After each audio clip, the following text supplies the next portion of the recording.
Hi everyone, welcome back to our podcast, 1stGenTalks. Today's topic is going to be about love, romantically, but also platonically, friendship-wise, family-wise.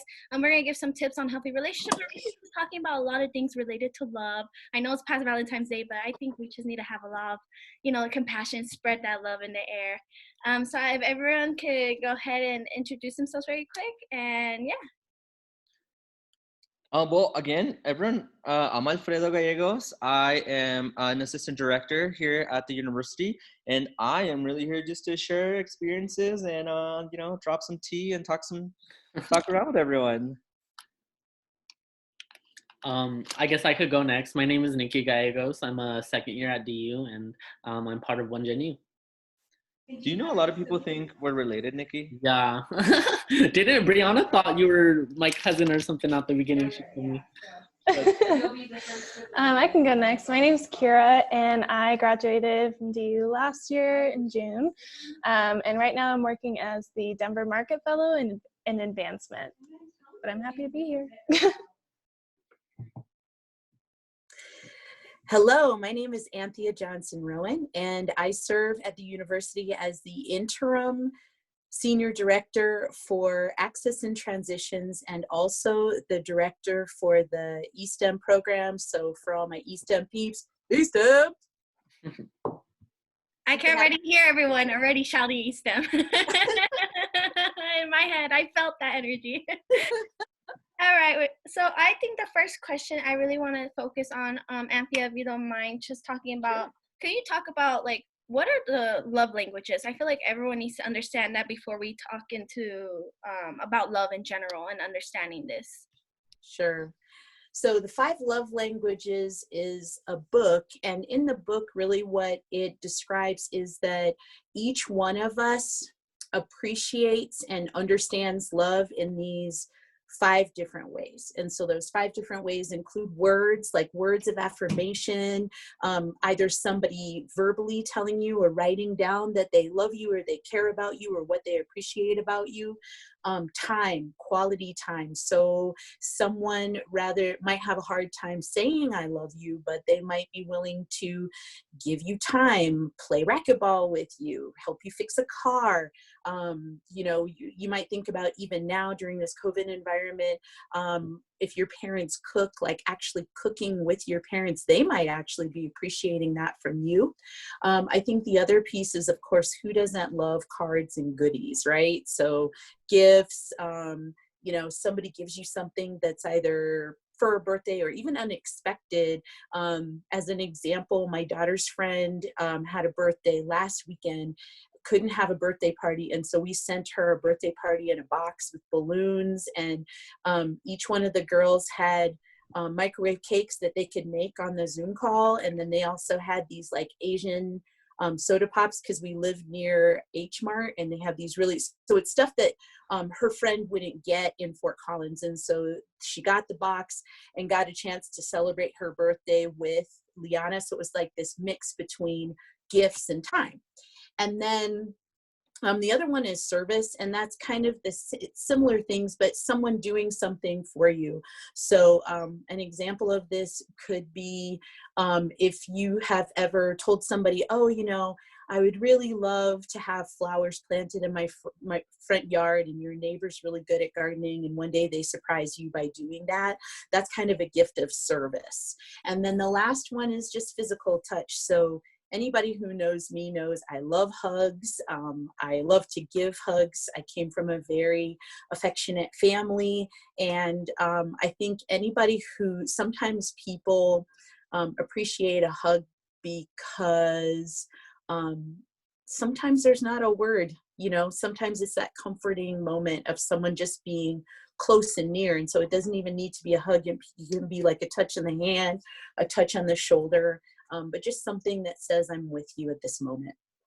All right, awesome. Thank you so much. Mm-hmm. I think I'm going to open this question up for everyone. Do you believe this changes over time, what your love language is? I love that question, if your love language changes. I mean, everybody that knows me knows that I think gifts is my love language, but it's very intentionalized gifts. So I remember during our summer link, somebody got me like a 1Genu water bottle, or a water bottle with the 1Genu logo on my name, and I just wanted to cry because I was like, this is what this means. Like, I love this. Or I remember somebody gave me like just a little mug that says best boss ever. And I was like, this is awesome. Like, that's, I think it's been I'm a huge love. That's, I think, my love language. I think over time though, it's been really evolving to quality time. And I think now, as with COVID and everything, I think I'm really starting to feel like, all right, maybe quality time is also one of my love languages. I love spending time with people, even if it's just like sitting there watching a movie together. That to me is like so huge. Like, we don't even have to say a word. As long as we're both sitting next to each other and watching a movie, like, that to me has been a great time. So I think for me, my love language is starting to kind of evolve in different places. Awesome. Thank you for that. Does anyone else want to go next?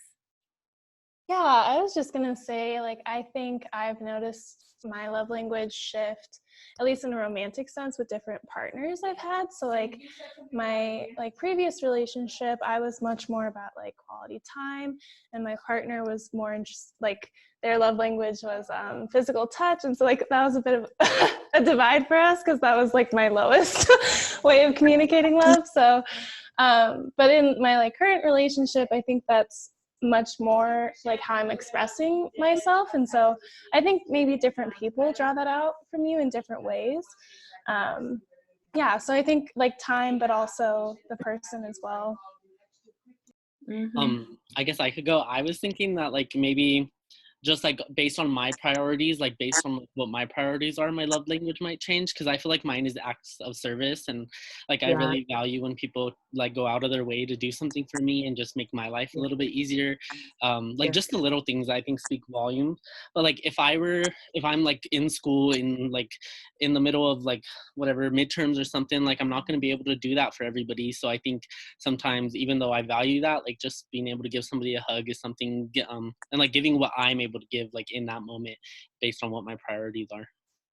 Yeah, I can say that I remember, I think I am the same, that I think it really hasn't changed. It's fluctuated, but actually I kind of appreciate all of them. But I remember when I was dating my boyfriend, who's now my husband, I was telling him how busy I was at one point, and he said, "Oh, can I borrow your key? I'm going to go hang out at your apartment and take a nap. Is that okay?" And I was like, "Yeah, sure." And he went and folded all my laundry. Aww. That was amazing. That was one of those like acts of service that I really appreciated, because I was so busy. And I also thought, wow, he heard me, and so I do appreciate, I think the other one that I feel like I appreciate, and I feel like I do also, is words. I think I love cards. I love finding the perfect card and sending cards to people. I like getting those back, and I think I'm a bit of a hoarder in that way, that if someone gives me a card, I keep it. And so I have cards from like when I was 10. And so, and I look at them sometimes too. So I think it fluctuates, but I think I'm somewhere, I think I'm always between like 1, 2, 3, 4, and 5 as it relates to all of those. And like I said, who doesn't really enjoy, and I think Alfredo mentioned this, like a really meaningful gift. Somebody hears you, or somebody knows you well enough to give you something that you're like, yes, I need this. I didn't even know I needed this. This is great. That's awesome. I think for me personally, it has changed over time. I think depending on like the environment I'm in, I notice a lot in myself in the way I show love. Like in relationships in general, I'm just like with anyone, friendships, romantically, family, I am more of the person who does, I believe, the acts of services. Like I'm okay with doing that. I'm always okay with helping out and stuff like that, or anything to do. But I've always had like a change in like what I like believe is my love language. Like I've taken the test before, and it always changes, because it always goes from quality of time, and then it goes from like touch, like actual physical touch, because I love giving hugs too. I love seeing people. I just love always be like, hi, like just doing that. But like also words too. I also need reassurance. Sometimes I've noticed I'm a person who definitely needs reassurance. I'm just gonna put myself out there. Like I'm that person who would just need that constant of like, hey, you are great. Like, you're doing good. Like, I don't know. That's just like my love language. Like, it switches on and off. It always just depends on like, I guess what environment I'm in, and then like who it is too sometimes. Cause like if I'm in that mood where I'm like, okay, I just want to be alone, I don't think physical like touch would actually be that kind of, you know, the best choice for in the moment. But yeah, I've always noticed that it's always changed here and there. So I think I want to make it clear to everyone who's watching this that it's never just one set like love language, and it's not always going to be the same, and that is okay. That is totally fine. And then I know somebody had brought up, like, you know, different people bring different love languages out of you. I think I've been trying to navigate, and I've always like been trying to navigate, like, how does my partner, what's their love language too? Because I remember when my current partner and I started dating, I was like, you know, oh, I love gifts, they're gonna love gifts. And so I remember this one time I was leaving out of town, and I made like this goodie bag, and it was like, you know, a candle just to remind you that, you know, our flame will never die out. And then I was like, here's some chocolates to remind you that you're my little sweetheart. And I remember that I got back, and the box was still sitting there, and he was like, well, I didn't know what it was. And he was just like, oh, this is nice. And I was like, I poured my heart and soul into that. But it's like, that wasn't his love language. His love language is quality time and acts of service. And now it's like, okay, like, you know, I want to make sure that I can have dinner already. That's like an act of service for him. And so it was really interesting at the beginning of the relationship trying to navigate somebody else's love language, because I think like I thought it was going to be the same as my love language, and boy, was I wrong. I didn't even know about love languages until Anthea, until you did your workshop. Like, I was like, oh my goodness, it makes so much sense. Like, again, like someone, like I may be a gift person, but like my partner or even my, like those I love may not be like the person who likes to receive gifts. Like my mom, like she is not like the person who likes to receive gifts. I always show her love by like trying to give her like flowers or like gifts here and there. But I've stopped already because I'm like, it's not that she doesn't appreciate it. It's just that's not her primary love language. Her primary love language is acts of service. Like she wants me to help with like taking out the trash or clean the house or like doing something like that. Like that's how she knows that I love her and I'm showing it. But I think that's great, and I think it's also about like, you know, understanding like that's what healthy relationships could be. I know that could turn, like if you don't have that same love language and you're like, well, you should like it like this way, it turns into like, you know, that kind of toxic negative environment. One thing that I was just thinking, like the hardest thing for me is I feel like I'm a very like touchy, lovey person, and I love to get hugs and stuff. And I have like friends that me and Brianna have a friend, Angelica, and she's not like that. She does not like to be touched. She likes to be in her own little space. And for me, that's like the hardest thing to navigate, like with people, because I'm I'm sorry, like I like you, like you're cool, like I want to be around you, I want to give you a hug. So I have to like refrain myself from like, I don't know, being so touchy and being so in people's personal space, because just like respecting what they think, even though that to me it's like an amazing thing that I feel like I'm doing, but I'm like, okay, let me just so I have to like check myself before I do that sometimes.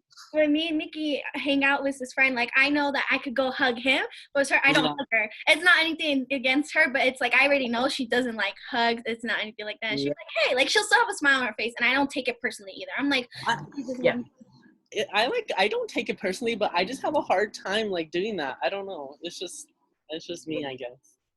I had a supervisor who didn't like hugs, but she had this thing she would do. She would poke you, and that was like the hug.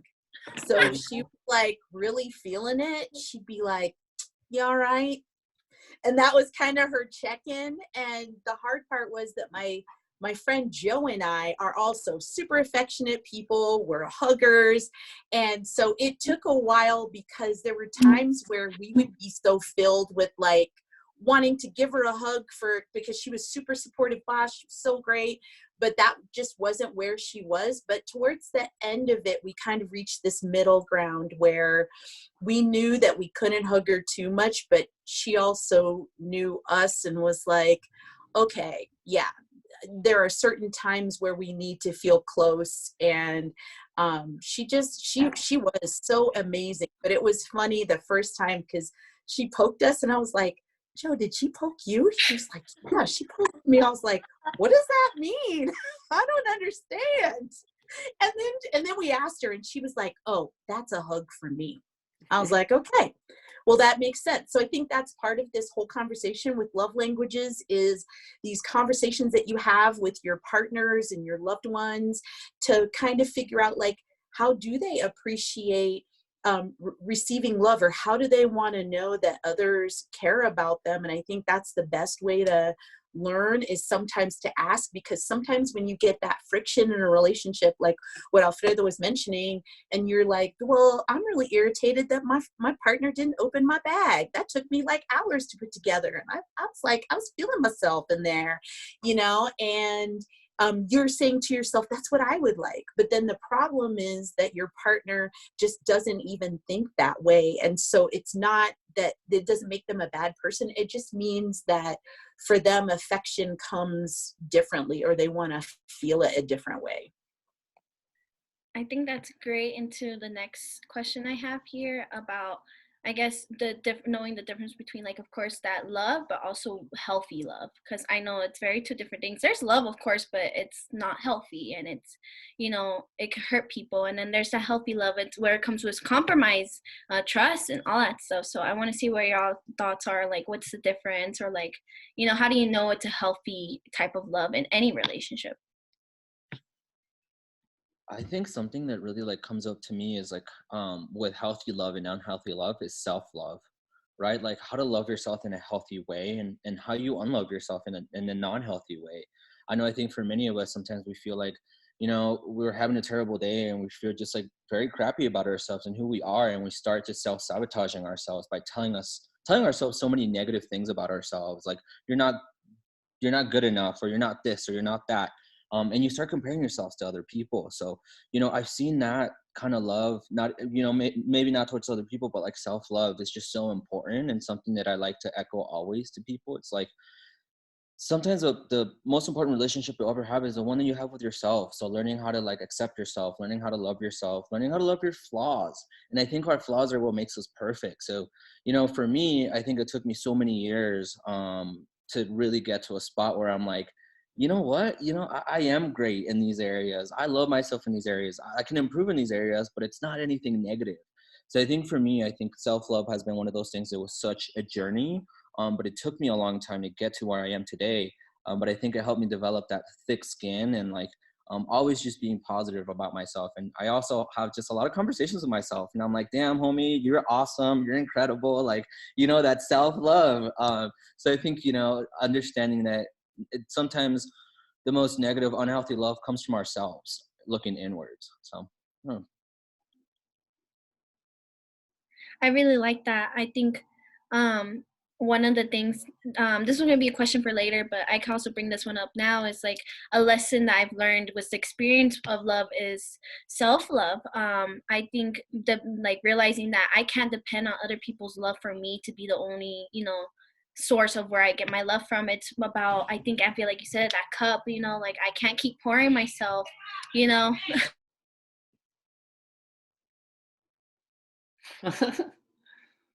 I'm so sorry about that. Siblings right here, so they're getting yelled at back here. But as I was saying, I think realizing that cup, like I love to pour my love over it, but then realizing that, I can't also depend like on just other people's love. I need to have that love in myself, and come up with that in myself. I used to have a hard time. I'm still on that journey of self-love, but I think, like you said, Alfredo, it's very important, because it's like having that discussion with yourself, like, you know what, you are worthy of this. You are so great. Like, you're an amazing person. Like, you are like just your own presence, to love yourself and not depend on someone else, because if that like love does go away, or if that person is not like, if they do something, it's like your source of happiness isn't dependent on them, it's dependent on you.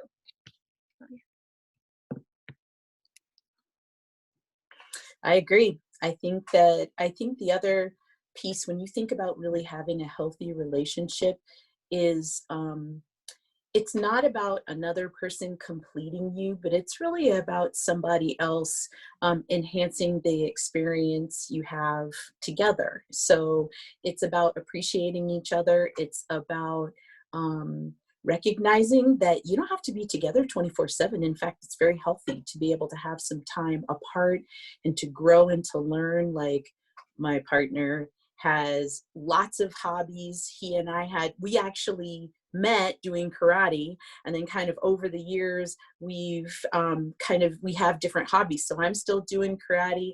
He likes mountain biking and road biking, and he likes to brew beer and all these other things. And I'm into like quilting and all these other activities, and do it DIY. And so I think it's healthy to have those things, and then to be able to come back together and have those conversations and those discussions, and think about those things that you enjoy together. We love traveling, we love cooking. Yesterday he made this bomb soup that was this Thai soup. I was like, thank you very much for the gift of not having to cook. And the other thing is, thank you very much for this delicious food, because it was amazing. And I also think the other point, when you were talking about that love cup, we do give away a lot of ourselves. And what's important is taking time out for self-care, so that we can keep restoring, so that we can keep giving, and we can keep sharing and caring with not only romantic relationships and our friendships, but also with with students that I'm engaging with, and my colleagues, etc. But there's got to be a time where I'm kind of like not only reminding myself, like Alfredo mentioned, about my positive attributes, but just taking a moment to just kind of be still and take time out for myself to just do those things that I feel like help to charge my batteries again. That's awesome. Thank you so much for sharing that. I think another question I have is just, I guess, what are y'all's, a personal advice you would give to those who are in relationships right now, romantically, and just kind of giving advice on, I wouldn't say how to make it any healthier, but what are some good, pieces of advice that you could give to those who are in relationships? I think for me, my advice would be, I think so many times when we're young, we watch all these movies about what love looks like, what romance should look like, right? What the happily ever after. I think we have to come to realization that there is no perfect relationship out there, because every relationship is perfect in their own way, and it's gonna look differently for you.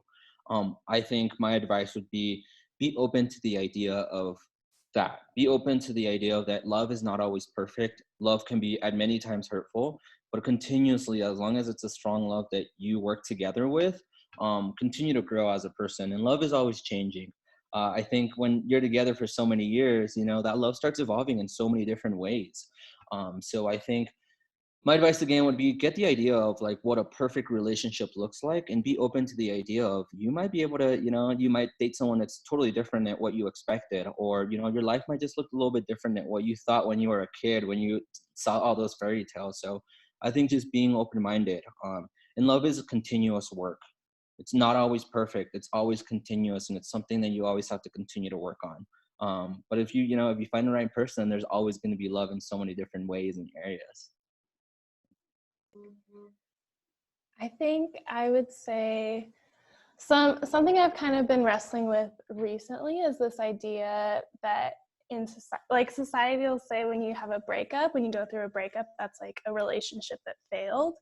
But I think being able to recognize that time that you spent with that person is still meaningful, and there was something about that probably changed your life, probably changed you in some way, and learning to shift your perspective on the role that relationships play in your life, and not seeing it as this win or lose situation, but what are you learning from the people that come in and out of your life. I think that's a really important way to look at your relationships, platonic and romantic.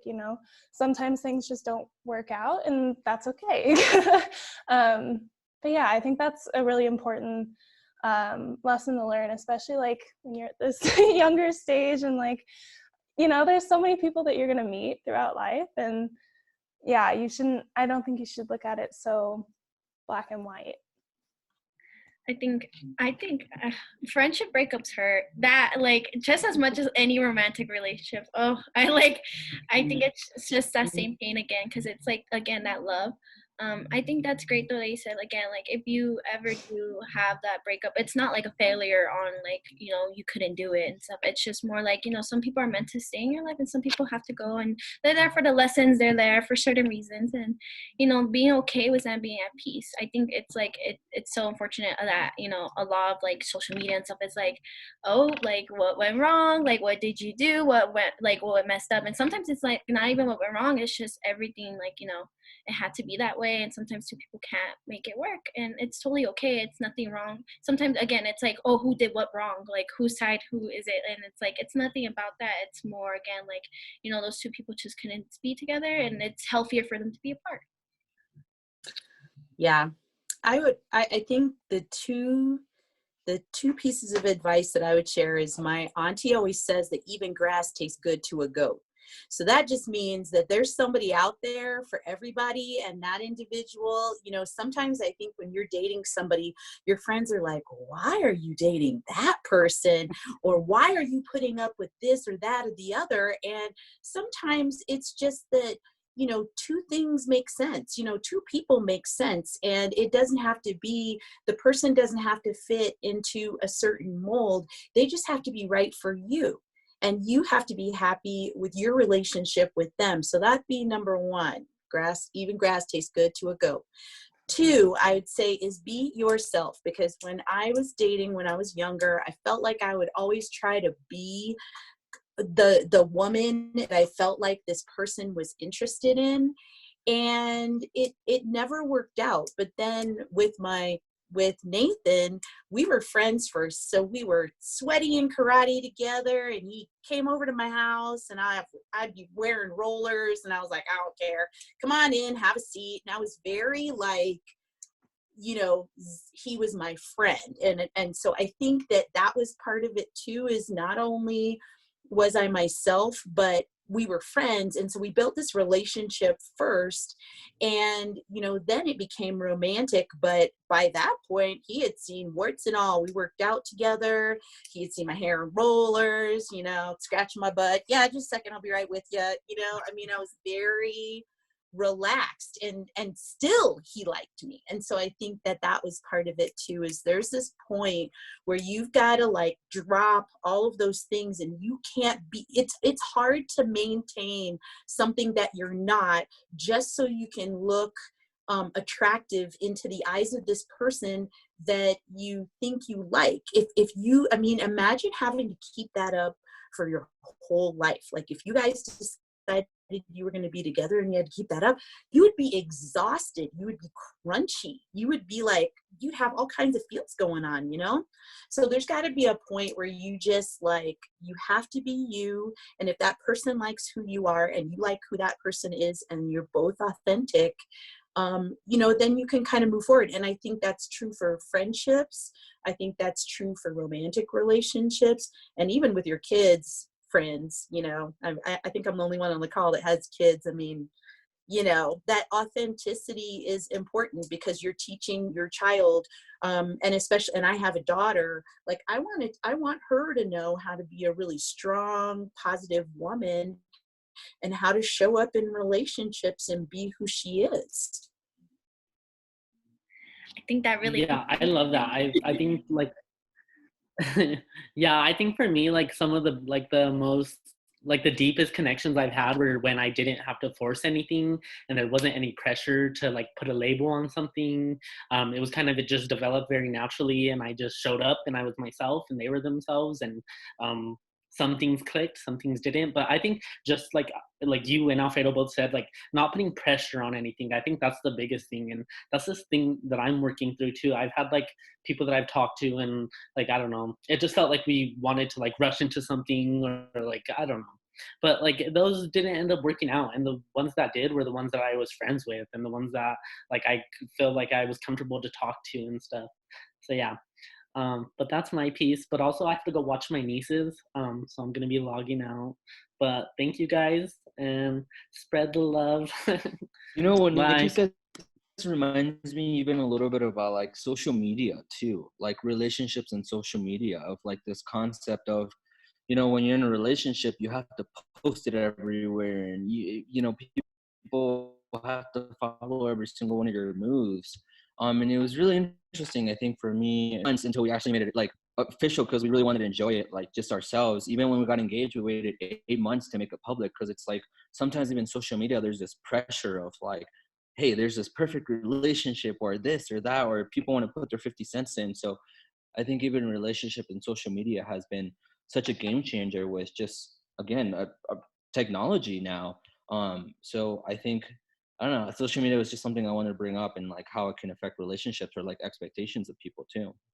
I think that's good that you said that, because it's true. Like sometimes the relationship is just between you and that person, and then social media, you know, once you show it, it's like everyone, you know, or not everyone, but there's people who think like, all right, well, I could say this for your relationship, right? Let me look at this. I feel like, again, there's this pressure of like, especially like, I think now it's like that pressure of like, oh, you're dating someone until like you put it on your like Snapchat story, or like, you know, and that's when it's really official, or like that's when, you know, like that person really loves you, you know, that if they show you off and stuff like that. But really that's not the case.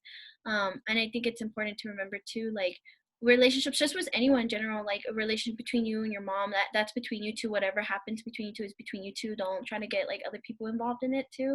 Like if I have like conflicts, I have a lot of conflicts with my father. Me and my father have a strong relationship with each other, but I try to just keep it between me and him when we have conflicts. I don't try to involve anyone like my mom or like my brother or anyone else, because I'm like, you know, this is a relationship between me and my dad, and it's something that me and him have to work on. But I think going back to that social media again, like, yeah, I think the big lesson is like not letting, you know, someone else interfere when you have that relationship with someone specifically. And that even comes back to the topic of like something that my partner and I always talk about is like, you know, always being respectful to others about ourselves, right? Like, I don't ever want to go out there and talk so negatively, even if we're in a fight, even if we're in an argument. Like, I don't want other people's perception to just overshine our relationship either. So it's always, you know, something we always have is like, we're always going to work things out no matter what. But it's like, when we're going through an argument, like, we shouldn't be going to other people saying, you know, like, Alfredo's the worst or this or that. It's like really keeping it in-house too, because other people sometimes just start having such a negative perception of your partner if you continue to do that. So I know that's something that I've learned throughout relationships. It's like learning how to be respectful of one another, even when times are tough, and like not talking down at one another, not talking bad about one another too. I agree. I think the other piece when we're talking about like really good relationships is tuning in to your intuition. If you do not think that the relationship is positive, it's probably not.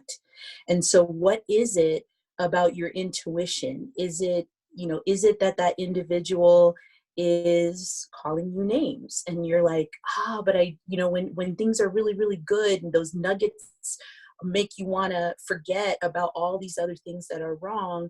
I think it's important that you really do listen to your intuition, listen to your heart when you know something's not right, to end it. Or if you are uncomfortable talking to family members because you're nervous about what they'll think, talk to a counselor or a trusted friend or someone who can help you kind of make sense of what you're feeling. Because I don't know what it is about us as humans, but we move away from trusting ourselves and listening to ourselves, and we keep thinking it's something that's so personal as a relationship. We almost try to make it like this outer body experience. And I think it's important, if you feel that something's not right, to listen to that and to think about the best way, you know, and if you're having a difficult time getting out of that relationship,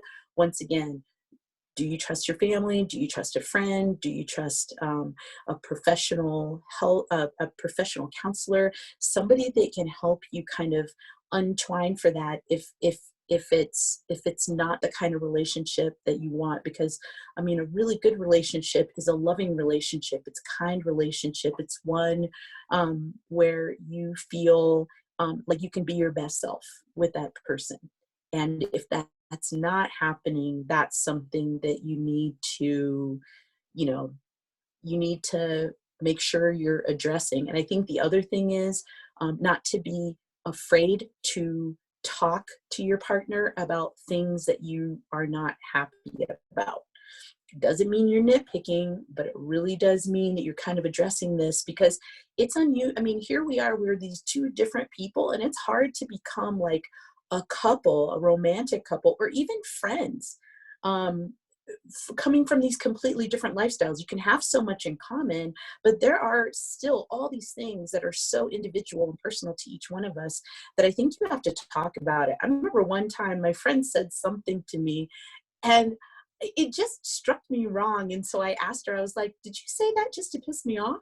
And she started laughing, and she goes, why did you think that? I was like, well, I don't know. We've never had a conversation like this where you've said something like that before. And that just really irritated me. And so I wanted to address it in the moment. I was like a teenager when I said this to her, but I was just like, this doesn't feel right, you know? And so we had to have a conversation about it.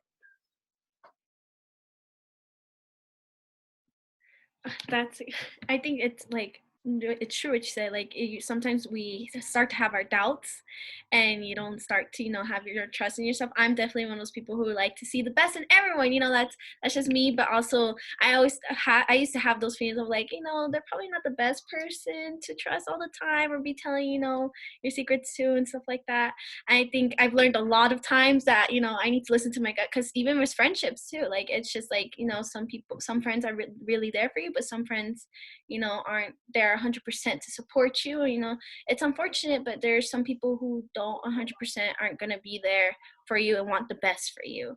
And I think it's very important to realize, like, it's okay to listen to your gut. You're not a bad person if you don't, want to continue to have a relationship with that person. It's just like, even with friends or stuff like that, it is okay if you want to distance yourself off just because you're starting to feel like, hey, this person's always making me feel bad, or making me, feel like not good about myself. I always had that case, like, there was cases in middle school, like, not that big of a deal, but still I would have those cases where the friend will always be like, well, yeah, I got this and this, and I remember just being like, well, that's my best friend, like, haha, but like realizing, like, no, that's not a friend who always makes you feel down or makes you feel like they have better or anything like that.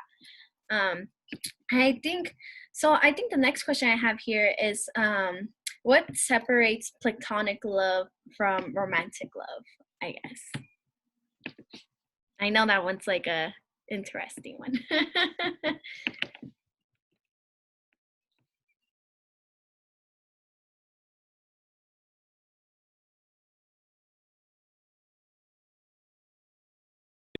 Yeah, that was a good one. I had to take a moment to think about that one too.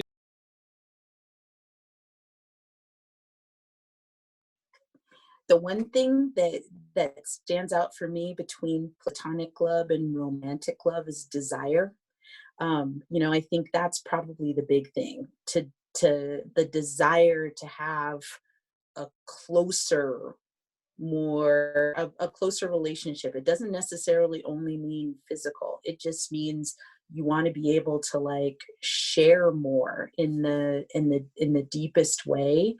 And I think that's probably the big difference, because there is so much about a platonic relationship that's similar to a romantic relationship, but I think about that desire for more, that desire for that other person. Yeah, and like I said, it could be physical, but it also just could be that you want to be doing, seeing, being with this person a lot more than you are.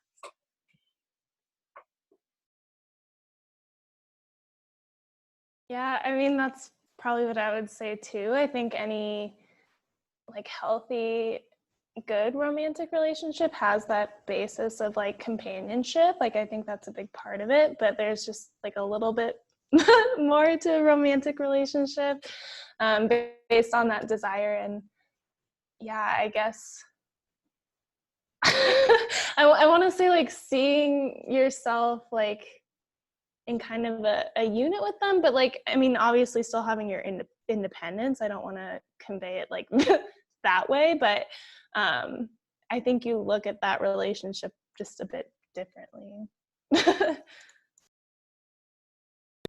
Yeah, I have to echo what everyone says. I think, when it comes to a relationship, I knew I wanted to be with someone romantically when I'm like, I want to be your teammate. I want to work with you. I want to build an empire together. Like, I want to meet your family. Like, you want to do all these things with them. And don't get me wrong, you still want to do those with your friends. It's just like on a more intimate level, I think.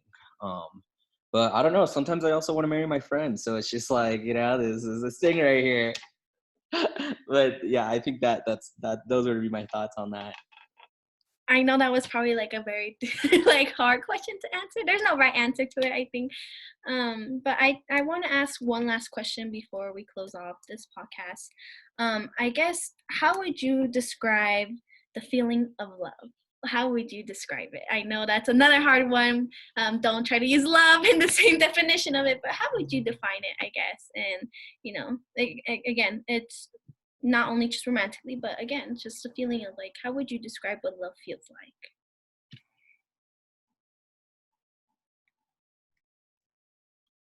I think there's so many ways, right?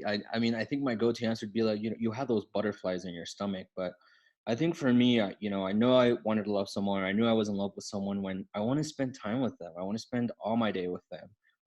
I think now that I'm married, I'm like, all right, we need some time apart. But like, when you first start dating, it's like, I want to spend all this time with this person. And I think coming back to that, you continually think about this person in a very positive way. You want to find out their love language. You want to do these acts of service. You want to write them those cute notes. But I think for me, it's really, I think many times it has also just been a gut feeling of like, wow, this is an incredible individual who I can see myself with, who's also, who's healthy, who we have a healthy relationship.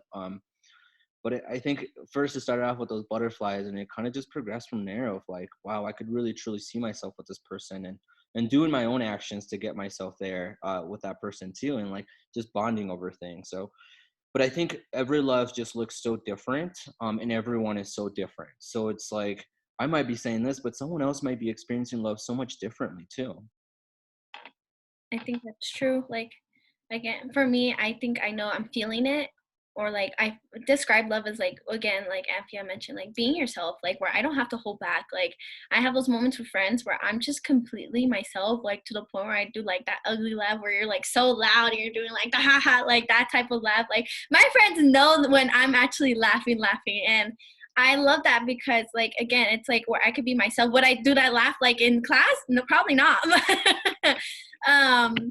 I think again, it's like definitely of like, I could be myself, and that's how I know when love exists in a relationship, with friendships, or even with, again, a romantic partner. When I do have feelings for someone or anything like that, I'm like, okay, this is love when I know I could be myself.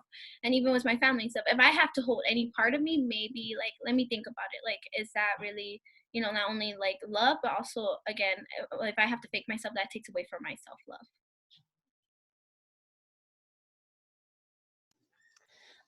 I would add, so I just want to add to everything. Like, I agree with like that butterfly feeling, feeling like yourself.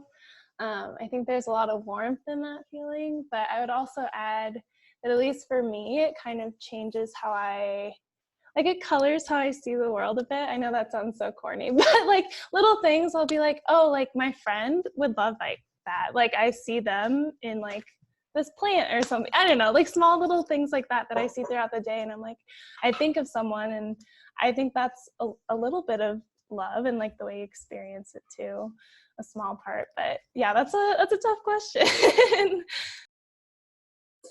I think to add on what Kira just mentioned is, I think something that she was saying in there was also, when you think about maybe others more than yourself, that's love. When you do think of, oh my gosh, like one of my very best friends, we went on this road trip together and we bonded. We bought one of those massive jars of cheese balls, and we were listening to books on tape. And there was a point where we got into a straight up fight, first fight we had ever gotten into.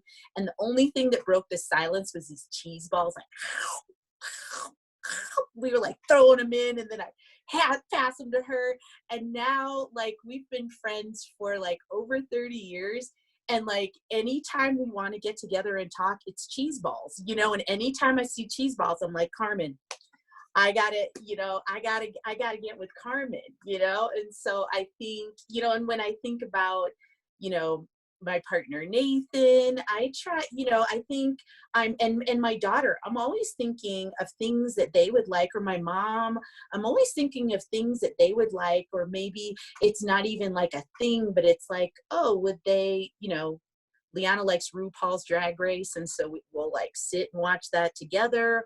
Or if it's, you know, Nathan likes the whole idea of being outside, but he didn't think, because he never asked Liana or me if we wanted to do a garden, and now we're doing a garden together. So I think it's those things that you have to always be I think when I think of love, I think of thinking outside of yourself, putting the other person first. Regardless of whether that's romantic or familial or a friendship. And sometimes it also means saying what should be said because you love that person, or not saying what should be said because I think sometimes that's the difficult part, is we sometimes think everybody needs to know like what I'm thinking. And sometimes you have to, with somebody that you really, really love, you have to maybe not say that because that's not what they need. They need to hear something else, or you need to figure out another route to get the message across if it's something that really needs to be said. Thank you so much for sharing that. Does anyone have one last piece of, advice or anything that you want to share before we close out this podcast regarding to, love in platonic romantic ways? I think the last thing I want to share is, again, social media and movies, do not follow them in terms of love and what love should look like. I think, again, like, these movies show like the nice pretty sides, but again, you're not going to see all, the hard work or like what really goes on behind the scenes. I think that's both, again, romantically and friendship wise. In these shows you see like best friends are like always like know each other back and call, or like they do everything together, that's why they're best friends. But like, I have my best friend, we've been best friends for like 10 years now, and we don't do the same things, but I still know like that's my best friend, even though we don't do everything together, and we're not into the same music or into the same things. I think that's what even makes our friendship stronger, that we have such different likes and dislikes or like interests and stuff like that. It just makes us bonded even more. So just remembering that, you can have that love for someone who isn't completely the same as you. So, yeah.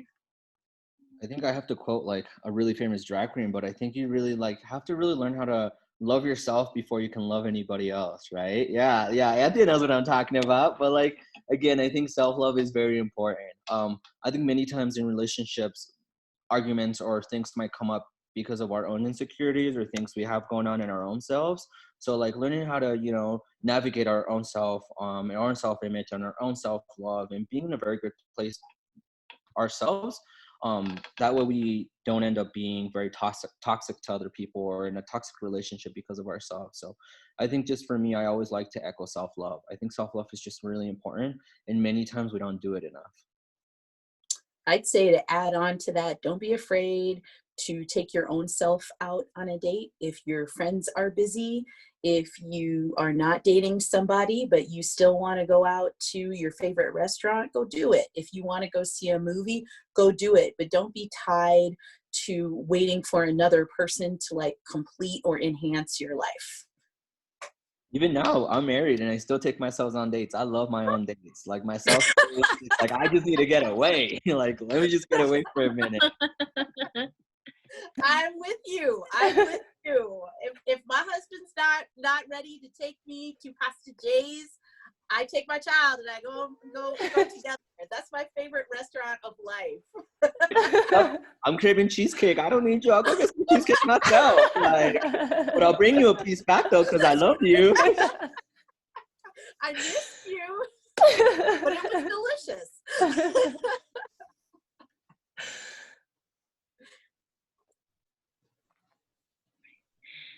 All right.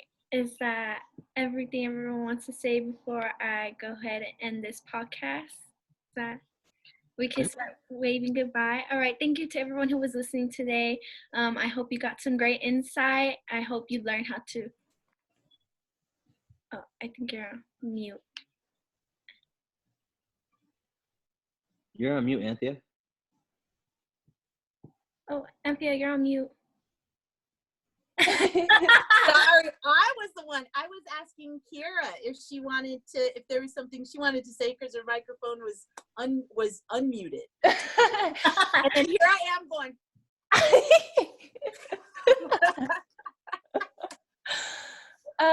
I would just add, like, especially during these times, to remember that, like, love and relationships doesn't always have to be these grand gestures. Like, small little things that you do throughout the day can do a lot to show you care. So remember that people need love during this time, and all the time, but yeah. Yes, appreciate those you love right now, especially. I know it's a hard time for everyone, let someone know that you love them. There's nothing wrong with that. I think, again, if you don't know their love language, maybe ask too. But I think that's it for today's podcast. If you have any questions or anything, just email us or let us know. Thank you, for everyone who joined in. And I think we could go ahead and wave off, and I'll hit the end of the recording. Bye, everyone.